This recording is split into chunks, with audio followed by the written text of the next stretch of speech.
Friday, August 21. Welcome to CGN News. Tropical storm watches have been issued for several Caribbean islands as the National Emergency Management Agency, NEMA, monitors a weather disturbance that could threaten the Bahamas by this weekend.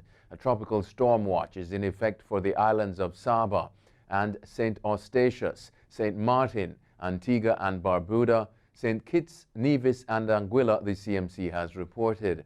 A tropical storm watch means that tropical storm conditions are possible within the watch area, generally within 48 hours. The Miami-based National Hurricane Center says that interests elsewhere in the northern Leeward Islands, the Virgin Islands and Puerto Rico should monitor the progress of this system.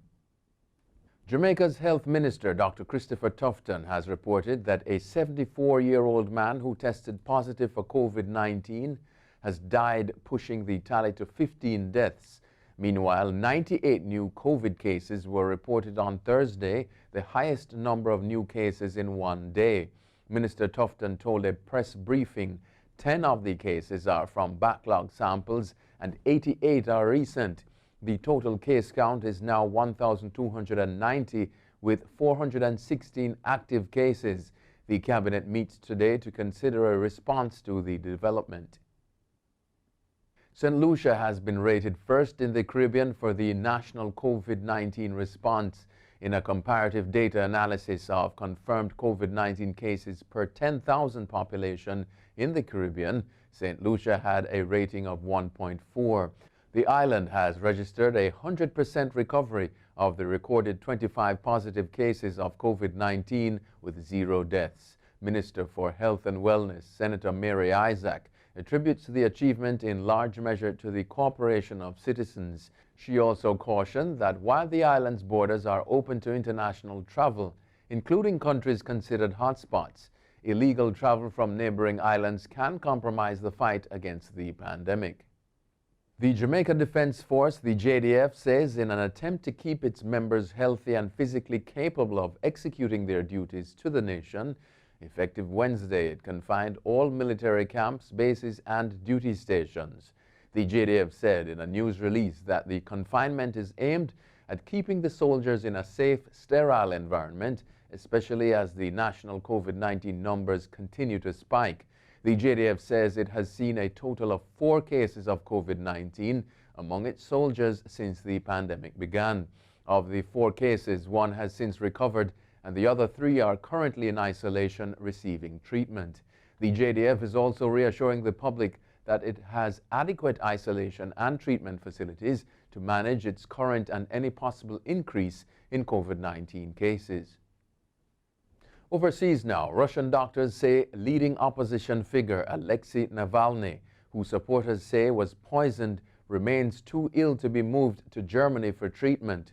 Navalny has been in a coma since Thursday when he fell ill on a flight, and his supporters called the doctor's decision a direct threat to his life.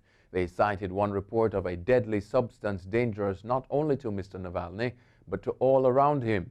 However, a doctor now says no poisons have been detected by the tests. Navalny is a prominent critic of Russian President Vladimir Putin. Activists in Germany sent a plane to bring Navalny to Berlin for treatment. The Bolivian Justice Ministry has filed a criminal complaint against former President Evo Morales for statutory rape and human trafficking. It comes after photographs were published in a national media of the 60-year-old ex-leader with a young woman who was reportedly a minor at the time. The BBC reports that an alleged relationship between Morales and a 19-year-old woman identified only as NM began when she was a minor. Morales was president from 2006 to 2019 and lives in exile in Argentina after a disputed election in November.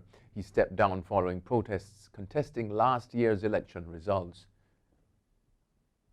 Former Trump advisor Steve Bannon has been arrested and charged with fraud over a fundraising campaign to build a wall on the U.S.-Mexico border. Bannon and 3 others defrauded hundreds of thousands of donors in connection with the, quote, "We Build the Wall," end quote, campaign, which raised $25 million, the U.S. Department of Justice said. Bannon allegedly received more than $1 million, some of which he used to cover personal expenses. He pleaded not guilty and has been released on bail. Bannon, a key architect of Donald Trump's 2016 presidential election victory, was arrested on a yacht in Connecticut by agents from the U.S. Postal Inspection Service. A criminal case was on Thursday launched against a new opposition body accused of an illegal attempt to seize power. The case comes a day after Belarus President Alexander Lukashenko threatened to sweep the streets of protesters who reject his re-election. Belarus has been facing its biggest political crisis since the breakup of the Soviet Union, with tens of thousands of demonstrators rejecting Lukashenko's victory in an August 9 vote that his opponents say was rigged. The General Prosecutor's Office described the body as a threat to national security, Russia's RIA news agency reported. A ninja museum has been raided in Japan, with thieves making off with more than $1 million. The Iga Ryu Ninja Museum in central Japan is dedicated to the history of the famous Iga clan of ninja. Police were called after an alarm was set off early Monday morning, the museum said on Thursday. Authorities found the office door had been forced with what is thought to be a crowbar and the 150-kilogram safe missing. The safe contained money from admission fees from around 1,100 people, according to the museum. The popular tourist attraction allows visitors to learn about and throw ninja weapons and watch ninja presentations. The United Kingdom has announced that 9 nationals from the Caribbean region have been awarded Chevening scholarships. The awardees hail from Antigua and Barbuda, Grenada, St. Vincent and the Grenadines, Barbados, Dominica and St. Lucia. The Foreign and Commonwealth Office, via its Twitter page, says the UK remains committed to providing educational opportunities for future leaders across the Caribbean and beyond. The Chevening Scholarship is an international scheme which enables students with leadership qualities from over 160 countries and territories to undertake postgraduate study or courses in universities in the UK. That's it for CGN News. I'm Scott Wilson. Thanks for watching.